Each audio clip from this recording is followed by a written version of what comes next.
Hi guys, welcome back to my channel. मैं नीलम आज फिर एक नई रेसिपी के साथ आपका स्वागत करती हूँ। तो आज मैं लेकर के आई हूँ खाजा की रेसिपी। अक्सर शादी ब्याह में हमें ये खाजा खाने को मिलता है जो बहुत ही टेस्टी होता है। तो ट्रेडिशनली खाजा किस तरह से बनाया जाता है वो मैं इस वीडियो में लेकर के आई हूँ। बिना स्किप किए वीडियो को पूरा देखिएगा और रेसिपी पसंद आएगी तो प्लीज़ वीडियो को लाइक कर लीजिएगा। चैनल पर पहली बार है तो नीलम सिंह चैनल को ज़रूर सब्सक्राइब कर लीजिएगा। साथ में बेल आइकन की घंटी को दबा लीजिएगा ताकि वीडियो का नोटिफिकेशन मिले। और इसी तरह से क्रंची खाजा बनाकर आप तैयार कीजिएगा, बिल्कुल हलवाई की तरह। बहुत ही टेस्टी और मज़ेदार होता है। देखिए आप आवाज़ सुन पा रहे हैं, इसी तरह से क्रिस्पी और क्रंची आप भी बना सकते हैं। तो चलिए फटाफट रेसिपी शुरू करते हैं। खाजा बनाने के लिए हमने लिया है यहाँ पर 1 कप मैदा, और मैदा को अच्छी तरीके से हमने पहले से ही चाल लिया है ताकि इसके अंदर जो भी इम्प्योरिटी है वो बाहर निकल जाए। अब इसे एक बड़े बर्तन में हम डाल लेंगे।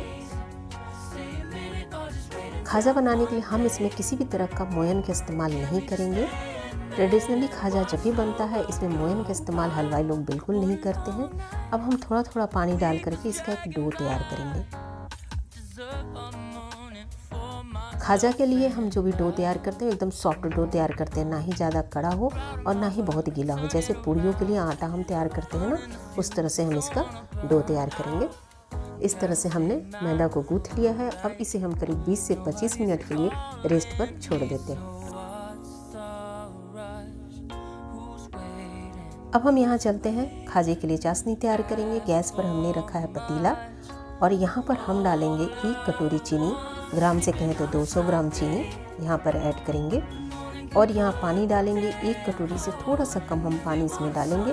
गैस को ऑन कर देंगे और इसे चीनी मेल्ट होने तक हम इसे चलाते रहेंगे। चाशनी में उबाल आ चुका है। अब हम इसमें डालेंगे 2 कुटी हुई इलायची फ्लेवर के लिए। आप यदि पसंद करते हैं तो डालें, वरना स्किप कर सकते हैं। और इसे एक तार आने तक हम इस चाशनी को पकाएंगे। 3 से 4 मिनट तक इसे उबालने के बाद ये हमारा जो है चाशनी परफेक्ट तरीके से तैयार हो चुका है। ऑलमोस्ट 1 तार की चाशनी हमारी तैयार हो चुकी है। अब यहाँ पर हम कर देते हैं गैस को बंद।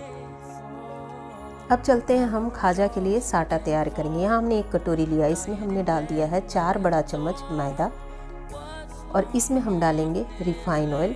आप चाहे तो यहाँ पर घी भी डाल सकते हैं और इसे मिलाकर हम एक साटा तैयार करेंगे।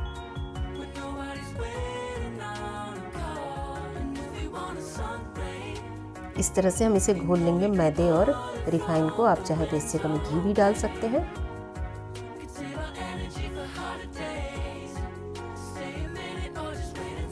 अच्छी तरीके से मैदे और रिफाइन को डालकर हम इसे मिला लेंगे एकदम परफेक्ट तरीके से, ताकि इसमें कोई लम्स ना रहे। और इस तरह से हम इसका साटा तैयार कर लेंगे। ये हमारा साटा तैयार हो चुका है। अब चलते हैं, करीब यहाँ पर 20 से 25 मिनट हो चुका है। यहाँ हमारा मैदा भी सेट हो चुका है खाजे के लिए। अब इसे फिर से हम वापस मिला लेते हैं और सॉफ्ट कर लेते हैं। हाथों से मसल कर हम इसे फिर से सॉफ्ट कर लेते हैं। इस तरह से हमने मैदा को फिर से मिला लिया है। अब हम इसका लोई बनाएंगे। इस तरह से अब हम इसका लोई काटेंगे। अगर आप मीडियम साइज की रोटी बनाते हैं तो इसकी 6 लोई बनेंगी, और इससे बड़ी बनाएंगे तो आपकी 5 लोई बनकर तैयार होगी। हम यहाँ पर 6 लोई बनाकर तैयार कर लेते हैं। 1 कप मैदा में हमारा यहाँ 6 लोई बनकर के तैयार होता है। और इसे अब हम बेलेंगे। मैदा की डस्टिंग करते हुए इसे हम अपने प्लेटफॉर्म पर रखकर बेलते हैं और एकदम पतली पतली रोटी बनाकर हम यहाँ पर तैयार करेंगे।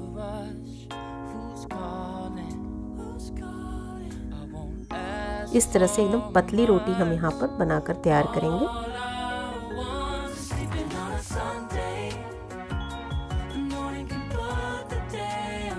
इस तरह से पतली रोटी बनाकर तैयार कर लेते हैं और इसे एक प्लेट में रख देते हैं। अब हम इसी तरह से सारी रोटियों को भी बेल लेंगे।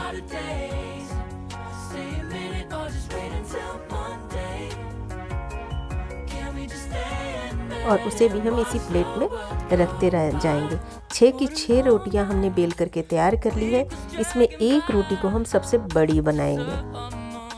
यहाँ पर हमने जो सबसे बड़ी वाली रोटी है उसे हम पहले रखते हैं और अब हम यहाँ पर लगाते हैं साटा जो हमने तैयार किया था। और इसे चारों तरफ इवनली हम फैलाएंगे। प्रॉपर तरीके से हम इसे फैला देंगे चारों तरफ।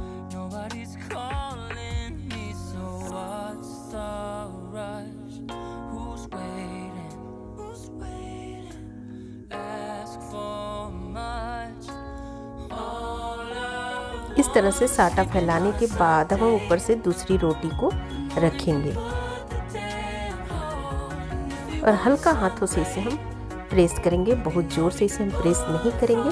फिर वापस हम यहाँ पर साटा लगाएंगे और इस तरह से एक एक रोटी को हम डालते जाएंगे। साटा लगाएंगे और ऊपर से फिर से वापस हम दूसरी रोटी डालेंगे और इस तरह 6 की 6 रोटियों को हम इस तरह से इसके ऊपर डालकर चिपकाते जाएंगे। इस तरह से हमने 6 की 6 रोटियों को इस तरह से यहाँ पर चिपका लिया है। एक एक करके सारा साटा लगाते हुए हम यहाँ पर सारी रोटियों को चिपका लिया है। अब हम इसको हल्का हाथों से प्रेस कर देंगे और अब यहाँ से चारों तरफ प्रेस करने के बाद इसे हम रोल करेंगे। हल्के हाथों से प्रेस करते हुए इसे हम रोल करेंगे। बिल्कुल हल्के हाथों से इसे हम रोल करेंगे, टाइट रोल बिल्कुल नहीं बनाएंगे। और ऊपर की रोटी को हम प्रेस करते जाएंगे ताकि अच्छी तरीके से ये रोल हो जाए और हल्के हाथों से हम इसे तैयार कर लेंगे रोल करके। आधा रोल करने के बाद जब हम ऊपर का हिस्सा है उसमें हम थोड़ा सा पानी लगाएंगे ताकि हमारा जो खाजा है वो तलते वक्त खुले नहीं। इसलिए ये बहुत ही स्पेशल ट्रिक है, इसे करना बिल्कुल न भूलें। और इस तरह से हम इसे फिर वापस रोल कर लेते हैं। पानी लगे हुए हिस्से को इस तरह से हम लाकर यहाँ चिपका लेते हैं और फिर हम इसके ऊपर हल्का मैदा का डस्टिंग करेंगे और इस तरह से हाथों से इसे रोल करेंगे ताकि अच्छी तरीके से हमारा रोल जो है वो सेट हो जाए। और यहाँ हमने खाजे के लिए रोल तैयार कर लिया है। क्योंकि ये हमारा 6 रोटियों का रोल है इसलिए थोड़ा सा बड़ा है। आप चाहे तो 5 रोटियों का रोल भी बनाकर खाजा बना सकते हैं। अब हम साइड की तरफ से ये कट करके निकाल लेते हैं और इस तरह से यहाँ पर हम अब इसकी पीसेस तैयार करेंगे। हम एकदम बराबर भाग में इसे कट करेंगे, इसलिए पहले ही इसे हम यहाँ पर दाग लगा देते हैं ताकि खाजा हमारा छोटा बड़ा ना हो। इस तरह से हमने यहाँ पर 1/2 इंच के बराबर यहाँ पर डॉट कर लिया है और इसे अब हम कट कर लेंगे।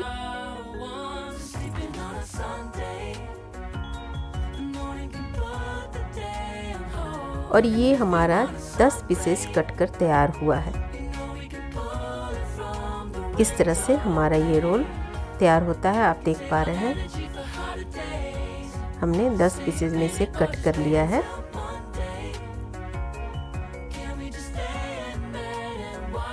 अब यहाँ पर हर एक रोल को हम इस तरह से उंगली से प्रेस करेंगे। इस तरह से हम हल्का मैदा का डस्टिंग देंगे ताकि हाथों में चिपके नहीं और इस तरह से प्रेस कर देंगे अपने उंगली से। इस तरह से एक एक करके हम इसको इस तरह से उंगली से प्रेस कर लेंगे। मैदा हल्का डस्टिंग करेंगे ताकि जब भी आप इसे प्रेस करें तो आपकी उंगली से चिपक कर ये ऊपर का लेयर बाहर नहीं निकले।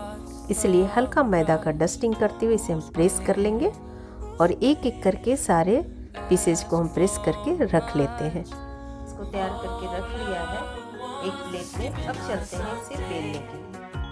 एक लेते हैं और इसे हल्के बेलन से हम बेलेंगे, ज़्यादा प्रेस करते हुए हम नहीं बेलेंगे। इससे क्या होगा कि यदि आप खाजा को तलेंगे तो आपका लेयर खुलेगा नहीं खाजा का। इसलिए हल्का इसे बेलन चलाएंगे और इस तरह से इसे बेल लेंगे और एक एक करके हम सारा खाजा को इस तरह से बेल करके रखेंगे। हल्के बेलन को हम चलाएंगे, ज़्यादा प्रेस करते हुए नहीं चलाएंगे। इस तरह से हम सारा खाजा को बेल करके रख लेते हैं।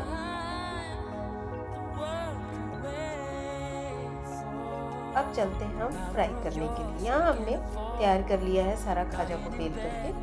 अब चलते हैं इसे फ्राई करने के लिए। गैस पर हमने कढ़ाई रखा था और इसमें हमारा रिफाइन ऑयल गर्म हो चुका है। इसे हम चेक कर लेते हैं थोड़ा सा मैदा डाल करके। यहाँ पर जब ये मैदा ऊपर की तरफ फ्लोट करने लगे यानी हमारा तेल परफेक्ट तरीके से गर्म हो चुका है।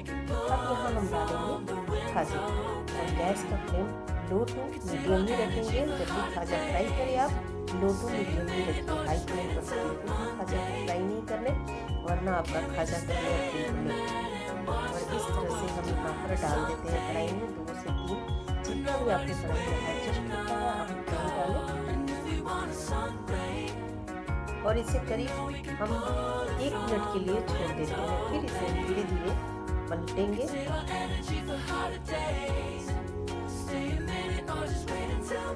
और हल्का तेल को इस तरह से हम घुमाते रहेंगे ताकि खाजा हमारा अच्छी तरीके से खुल जाए। और इस तरह से हम इसे लो फ्लेम पर फ्राई करेंगे। तेल को बीच बीच में इस तरह से हम घुमाएंगे ताकि खाजे के अंदर हमारा तेल जाए और खाजा जो है अच्छी तरीके से खुल जाए, इसका जो लेयरिंग है वो खुलने लगे।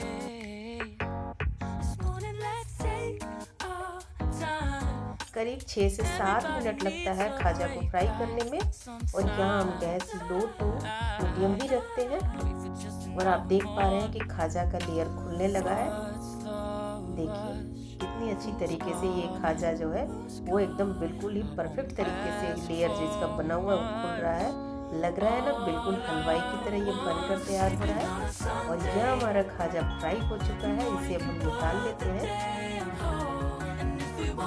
इस तरह से आप देख पा रहे हैं कि खाजा एकदम अच्छी तरीके से खुल चुका है। इसकी सारी लेयरिंग जो है बिल्कुल ही अच्छी तरीके से खुल चुकी है और एकदम परफेक्ट हलवाई की तरह ये बनकर तैयार हुआ है। तो इसी तरह से आप भी अपने घर पर खाजा बना सकते हैं। बहुत ही टेस्टी और क्रंची बनता है और बिल्कुल ही हलवाई की तरह घर पर बनकर तैयार होगा ये। बाकी का बचा हुआ भी हम इसी तरह से फ्राई कर लेते हैं। यहाँ हम 2 से 3 बैच में सारा खाजा को फ्राई कर लेते हैं। खाजा फ्राई करते वक्त हमेशा लो टू मीडियम ही गैस को रखें। और इस तरह से हम खाजा को फ्राई करके एक प्लेट में रख लेंगे और थोड़ा इसे हम ठंडा होने देंगे।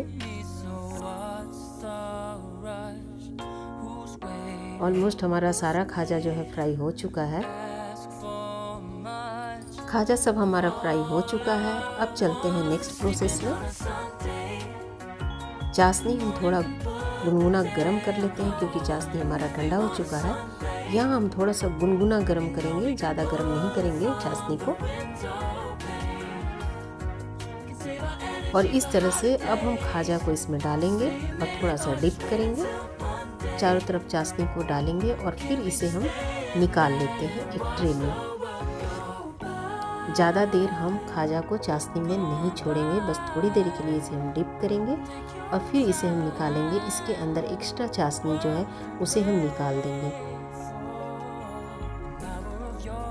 फिर हम खाजे को एक ट्रे में इस तरह से हम रख लेते हैं। एक एक करके हम सारा खाजा को इसी तरह से चाशनी में डिप करेंगे और फिर इसे हम निकाल लेंगे। और इसके अंदर एक्स्ट्रा जो भी चाशनी है उसे इस तरह से हम निकाल देंगे और फिर इसे हम एक ट्रे में रख लेते हैं। इस तरह से यदि आप खाजा को तैयार करते हैं चाशनी में डिप करके तो बहुत ज़्यादा मीठा भी नहीं बनता है और बहुत क्रंची बनकर तैयार होता है। इस तरह से हमने सारा खाजा बना करके तैयार कर लिया है। ये बिल्कुल शादियों में खाए जाने वाले खाजा है जो अक्सर हमें शादी ब्याह में ज़रूर मिलता है और हमने इसे ट्रेडिशनल तरीके से बनाकर तैयार किया है।